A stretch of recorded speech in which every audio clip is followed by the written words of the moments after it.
तो hi guys, good morning, welcome to my vlog. बहुत दिनों बाद आज मैं व्लॉग बना रही हूँ फिर से, तो आप सभी का स्वागत है इस वीडियो में। तो गाइस, मुझे आशा है कि आप ठीक होंगे और मैं भी ठीक हूँ। और ज़िंदगी काफ़ी ज़्यादा बिजी और कियोटिक हो जाती है कभी कभी। तो गाइस, सच में व्लॉग बनाना तो बहुत मुश्किल हो जाता है कुछ दिनों पर, क्योंकि इतना कुछ हो रहा होता है ना। और क्या क्या मतलब उस टाइम आप इतने ज़्यादा कभी कभी स्ट्रेस में होते हैं, तो मैं तो शूट नहीं कर पाती हूँ उस टाइम पे। तो कोशिश करूँगी आइंदा से कि मैं रेगुलर रहूँ। और अगर आप मेरे रेगुलर व्यूअर हैं तो thank you so much guys for supporting my channel. और अभी मैं थोड़ी देर पहले इंटरनेट पर पढ़ रही थी कि कौन से बीज होते हैं हमारे दिल की सेहत के लिए अच्छे होते हैं। तो उसमें एक तो बताएं कद्दू के बीज, एक बताएं चिया सीड्स और अलसी के बीज। जो अलसी होती है उसमें ओमेगा 3 फैटी एसिड्स होते हैं। अगर आपने नहीं सुना है कि ओमेगा 3 क्या होता है तो आप इंटरनेट में रिसर्च कर सकते हैं, पर इन शॉर्ट मैं आपको ये बता सकती हूँ कि हेल्दी फैट्स होते हैं वो। जैसे हम कहते हैं ना हमारी नसों में मोटापा जम रहा है, फैट जम रहा है, तो मतलब बोलचाल की भाषा में मोटापा कह सकते हैं, जो भी है कहना चाहो तो। बस मतलब बात कन्वे होनी चाहिए, सामने वाले को समझ आ जाए कि हम क्या कह रहे हैं। तो बाकी मुझे टेक्निकल शब्द इसका देखना पड़ेगा। तो क्या होता है, हेल्दी फैट्स होते हैं तो उनके साथ ये प्रॉब्लम नहीं होती है, तो मतलब नसों में नहीं जमता है फैट उस तरह से। तो एक तो फ्लैक्स सीड्स थे, यानी कि अलसी के बीज, और उसमें थे कद्दू के बीज। कद्दू के बीज में मैग्नीशियम होता है, एंटीऑक्सीडेंट्स होते हैं और ओमेगा 3 होते हैं। और जो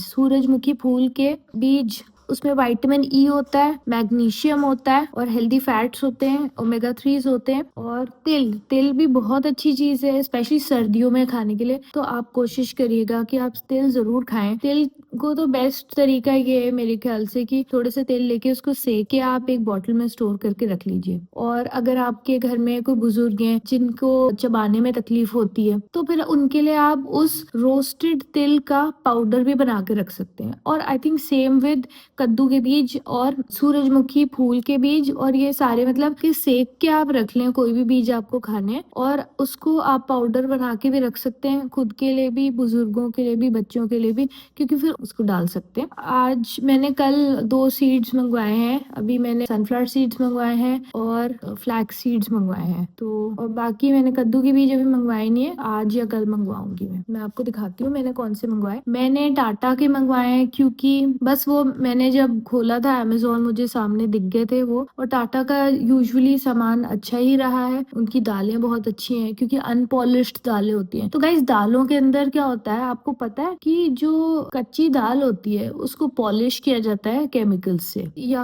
ऑयल से, किससे। तो हम क्यों केमिकल कंज्यूम करें, तो वो सेहत के लिए इतनी अच्छी नहीं होती है जितनी नेचुरल फॉर्म में कोई भी खाने की वस्तु होती है। कोई भी खाद्य पदार्थ नेचुरल फॉर्म में जितना अच्छा होता है कंजम्पशन के लिए, उतना नहीं होता है। तो इसीलिए अनपॉलिश्ड दालें खाना मेरे ख्याल से बेटर है। और टाटा की जब से हमने दाल यूज करनी चालू करी है, जब हम खाना बना रहे थे तो कम दाल डाल रही हूँ और उसमें ज्यादा क्वांटिटी तैयार हो रही है, जब से हमने टाटा पे स्विच किया है। इसके पहले हम लोग यहाँ पे काफी मशहूर परचूने की दुकान है, बहुत बड़ी उनकी, वहां से लेते थे, या और कोई परचूने की दुकान है तो वहां से, और कोई प्रोविजन स्टोर है तो वहां से लेते थे। बट तो ऐसे कोई मतलब ब्रांडेड नहीं होता था, पर वो सब पॉलिश्ड थी मेरे ख्याल से। तो मतलब बात ये है कि इसलिए मैंने टाटा के मंगवा लिए, तो आप भी चाहे तो टाटा के सीड्स मंगवा सकते हैं और मैं लिंक डिस्क्रिप्शन में दे दूंगी। तो गाइस, ये हैं सनफ्लावर सीड्स टाटा के और ये हैं फ्लैक्स सीड्स टाटा के। गाइस, ये है काबुली चने अनपॉलिश्ड टाटा संपन्न के, ये आप देख सकते हैं पास से। और ये है उड़द की दाल अनपॉलिश्ड टाटा संपन्न की, ये भी आप पास से देख सकते हैं। इन सीड्स को खाने से कोलेस्ट्रॉल की समस्या अगर किसी को है तो वो भी कम हो जाती है, और इन्फ्लेमेशन यानी सूजन कम हो जाती है, और अगर किसी को ब्लड प्रेशर की समस्या है तो उसमें भी आराम मिलता है।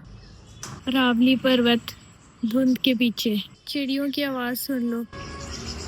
अभी तो कम चिड़िया बैठी हैं, पहले ज्यादा बैठी थी। मैना बोल रही है, वॉक कर रही हूँ गाइस थोड़ा सा। तो गाइस, यहाँ था आम का छोटा वाला पौधा और यहाँ से आप देख सकते हैं बंदर ने उखाड़ लिया उसको। तो कुछ 2-3 दिन पहले मैंने देखा कि ये जो गुठली है जिसमें से आम का पौधा उगा था वो पड़ी हुई थी, जहाँ पे मैं वॉक कर रही हूँ वहाँ पर पड़ी हुई थी और उसका पौधा टूटा हुआ पड़ा हुआ था। वो तो मैंने पानी में लगा दिया था और इसको मैंने वापस गाड़ दिया है। तो या तो ये खाद बनेगा या पौधा तो शायद ही आएगा। पर ऐसे कहते हैं कि स्टेम कटिंग से पौधा वापस उगाया जा सकता है आम का। तो देखते हैं अगर उसका कुछ फायदा होता है कि नहीं। एक आलू में लगा के उस आलू को मिट्टी में गाड़ना होता है, तो वो मैंने किया। आपको दिखाती हूँ, ये वाला है, पता नहीं बच पाएगा कि नहीं। देखो थोड़ा सा संतरे के छिलके का बायो एंजाइम डाल देती हूँ इसमें मैं, कि मैं नॉर्मल पानी डाल दूँ गाइस।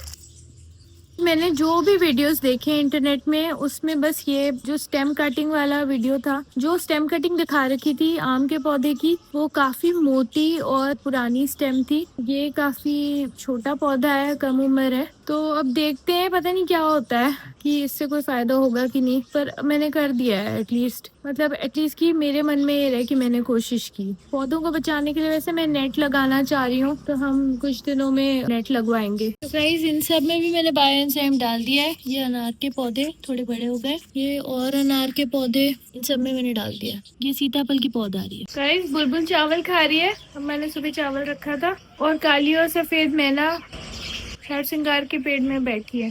मैं ढूंढ रही हूँ कहाँ। ये देखो गौरी कहाँ बैठ गई जाके। हम ढूंढ रहे मैना को, नहीं मिल रही अभी तो।